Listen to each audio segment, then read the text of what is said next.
Couple of things before we get started. First of all, I'm claiming fair use under Section 107 of the Copyright Act of 1976, which allows me to quote the standard if I need to for purposes of comment, which I'm doing.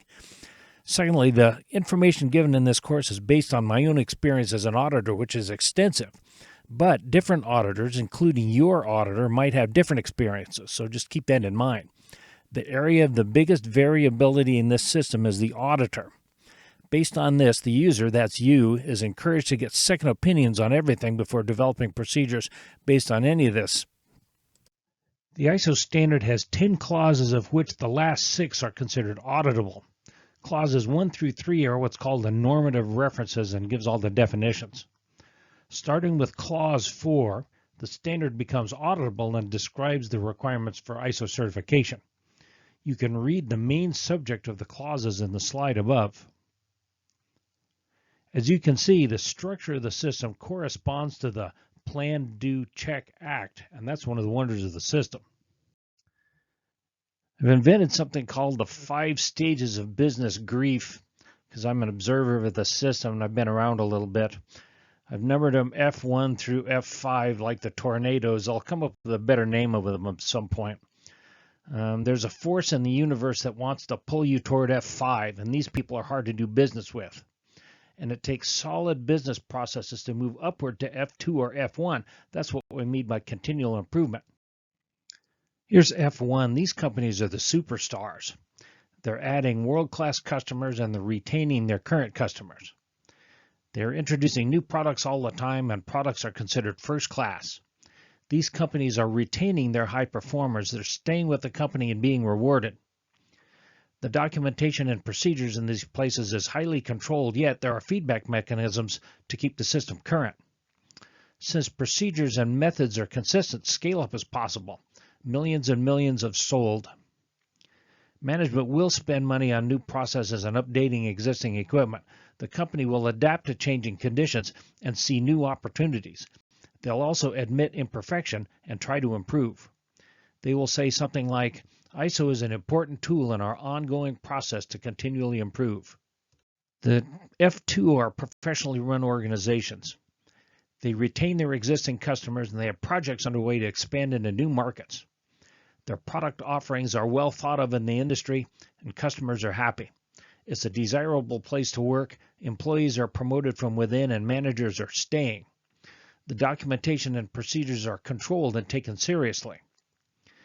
The businesses in this category are scalable. The procedures are controlled enough to allow expansion while retaining consistency.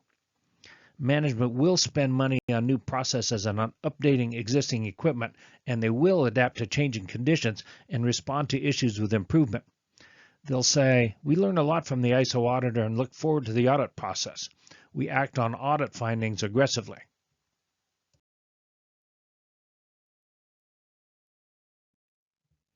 Here's F3, which I'm calling the mediocre middle. Existing customers are basically satisfied, but there is churn. Companies are dropping off the bottom. There are occasional customer complaints, but mainly stable. There's normal employee and management turnover, whatever that is. Documentation and procedures in these places isn't particularly important. They rely a lot on hands-on training from supervisors and lead people. As far as scalability goes, these businesses aren't especially scalable, although there may be some attempts. Lack of scalability is a symptom of being in this category. Management is slow to spend money on resources, even if productivity could be improved. They may not have good measurement systems. Management sticks to what they know. They will say, ISO is a necessary evil. Our customers are making us. When we get a finding, we eventually deal with it. Here's F4, that's the danger zone. Long-term customers are leaving. There are major product issues or recalls. At the lower levels, there's significant employee turnover. There are entrenched managers that stay around. Talented managers go elsewhere. The documentation and procedures are basically ignored or imported from somewhere else, or obsolete, otherwise useless. Scalability, forget it. Processes aren't strong enough to transplant. Management refuses to spend money on innovation or productivity. Active effort is spent toward not changing. Management commonly is blindsided by external events. Their attitude toward ISO is, I just hope we get to keep our certification. They deal with findings reluctantly, and they may try to argue or dispute findings. Finally, F5, which is a disaster area. The customer base is shrinking. There are major product issues or recalls. Entrenched managers are the only ones left. Employees get disillusioned and leave. There may be cheating, stealing, and ethical issues. Documentation procedures are none. They do what this week's manager tells you. Feedback is broken. Scalability, why would you want to? Why would you want to make this business bigger or expand it? Management refuses to spend money on innovation or productivity, and there's no commitment to the business future. They're commonly blindsided by external events, and they blame others for their problems. They might say, ISO, what's ISO? At what point did we sign up for that? So here's a side note. It's possible that a company can be dominant enough in an industry or segment to be able to dictate their own terms, and these categories don't apply. They can stay in business for a long time and still tick off their customers. But that doesn't make them invulnerable to resistance.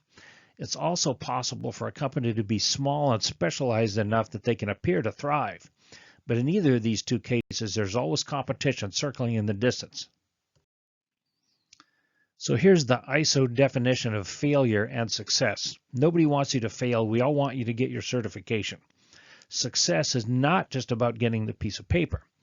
ISO registration is an entry barrier to the F4 and F5 companies. We're trying to keep out the riffraff, and the customer base wants it that way. In the spirit of continual improvement, we want to encourage the F3 to become F2 and F2 to become F1. There's no resistance to moving downward on the scale. It's like gravity. Business processes have got to be constantly monitored to make sure you don't fall into a decline. But there is resistance moving up the scale, and a disciplined approach is required, and that's why we're here.